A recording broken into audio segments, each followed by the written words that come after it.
오늘 말씀은 잠언 9장 1절부터 18절, 제목은 지혜에 더하고 더할 것들입니다. 다다익선이라는 말을 잘 아실 것입니다. 많으면 많을수록 더욱 좋다는 뜻입니다. 당연히 선하고 좋은 것이 많은 것을 의미하겠죠. 세상엔 악의 끝판왕을 보여주는 자들이 있는데 그들은 악에 악을 더한 경우죠. 그런 것을 다다익선이라고는 하지 않습니다. 요즘 조두순에 이사를 놓고 세상이 떠들썩합니다. 악에 악을 더한 자이기에 자신들이 살고 있는 동네로 이사 오는 것을 좋아할 사람은 없기 때문입니다. 세상을 이렇게 사는 것은 결코 인간답지 않습니다. 환영을 받지는 못할 망정 이런 처분을 받는 것은 하나님의 형상과는 거리가 멀겠죠. 솔로몬은 오늘 본문에서 지혜와 어리석음을 함께 이야기합니다. 그러면서 지혜가 더욱 빛나기 위해선 더해져야 할 것들이 있다고 합니다. 또한 어리석은 자가 더 어리석어지는 것도 더해지는 것들이 있기 때문이라고 합니다. 그럼 어떤 것들이 더 지혜롭게 만들고 또 어떤 것들이 더 어리석게 만드는지 보았으면 합니다. 1절, 지혜가 그의 집을 짓고 7 기둥을 다듬고. 집에 기둥이 7개가 있을 정도라면 웅장하지 않겠습니까? 지금부터 3000년 전의 말입니다. 솔로몬은 지혜를 이렇게 웅장한 집으로 표현하고 있습니다. 그러면서 이 집에 사람을 초대하고 있어요. 4절, 어리석은 자는 이리로 돌이키라. 또 지혜 없는 자에게 이르기를. 어리석은 자들과 지혜 없는 자들을 부르고 있습니다. 말씀드렸듯이 지혜에 지혜를 더하면 더 지혜롭게 될 것이고 어리석음에 어리석음을 더하면 더 어리석게 되겠죠. 그렇다면 어리석음을 지혜롭게 바꾸려면 어떻게 해야 합니까? 당연히 지혜를 더하면 되죠. 당장의 어리석음이 지혜롭게 바뀌지는 않겠지만 지혜를 더하고 더하다 보면 반드시 어리석음이 지혜로움으로 바뀔 것입니다. 학문이 필요하고 공부가 필요한 이유도 여기에 있지 않겠습니까? 이렇듯 지혜가 어리석음을 초대했는데 관건은 어리석음이 초대에 응하느냐 하는 겁니다. 만약 어리석음이 자신의 부족함을 알고 있다면 흔쾌히 지혜의 초청에 응할 것입니다. 그러나 자신의 어리석음을 모른다면 결코 응할 일이 없겠죠. 이것이 바로 복음 앞에 인생들의 모습이라고 하겠습니다.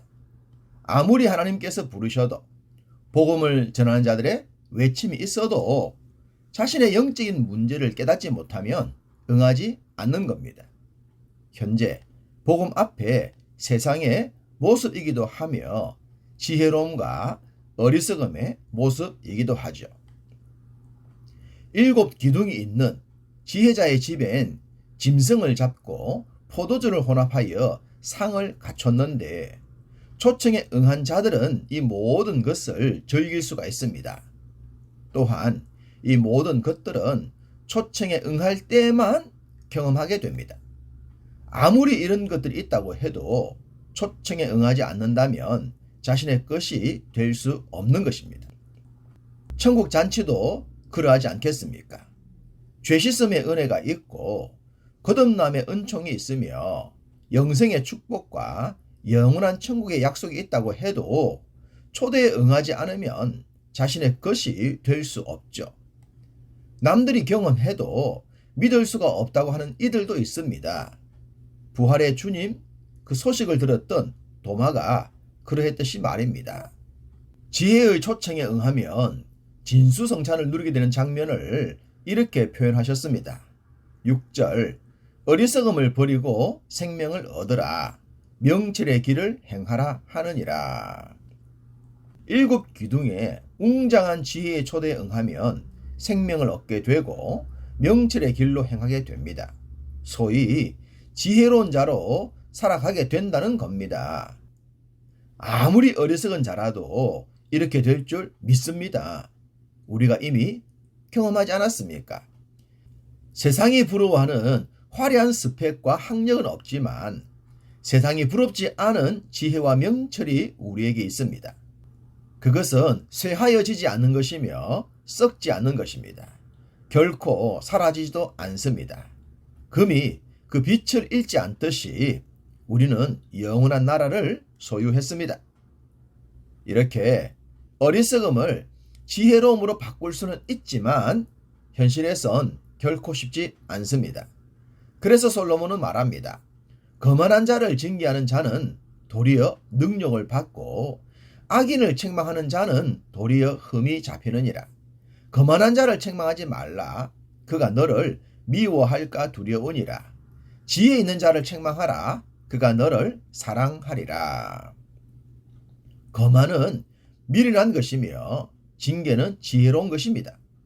그렇지만 거만에 징계란 지혜를 더하면 어떻게 된다고 합니까?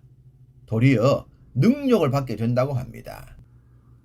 또한 어리석음인 악인의 지혜로움인 책망을 더하면 도리어 흠이 잡힌다고 합니다. 이 말은 어리석은 자들이 쉽게 지혜를 받아들이지 않는다는 겁니다. 그것은 자신이 어리석지 않다고 믿기 때문이죠. 거만하고 악한 자들은 자신들의 잘못을 인정하는 순간 죽는 걸로 생각합니다. 그래서 솔로몬은 거만한 자를 책망하지 말고 오히려 지혜 있는 자를 책망하라고 합니다. 지혜자는 지혜자의 소리를 잘 듣기 때문이겠죠. 이제 솔로몬은 지혜에 지혜를 더하는 말씀을 전합니다. 지혜 있는 자에게 교훈을 더하라. 그가 더욱 지혜로워질 것이요 의로운 사람을 가르치라. 그의 학식이 더하리라.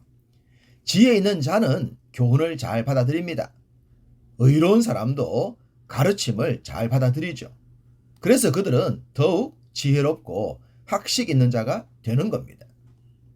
우리가 지금보다 더 지혜롭기를 원한다면 우리들의 자녀를 세상 속에서 더 지혜롭게 살아가게 하고 싶다면 지혜의 말씀을 더하면 됩니다.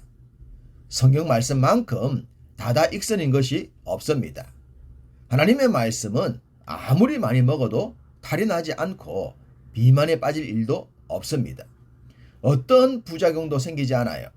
완벽한 천연 양식입니다. 11절 나 지혜로 말미암아 내 날이 많아질 것이요 내 생명의 해가 내게 더하리라. 할렐루야. 지혜는 우리의 날을 많아지게 합니다. 즉 우리가 세상에서 갖고 있는 것들의 날이 길어진다는 겁니다.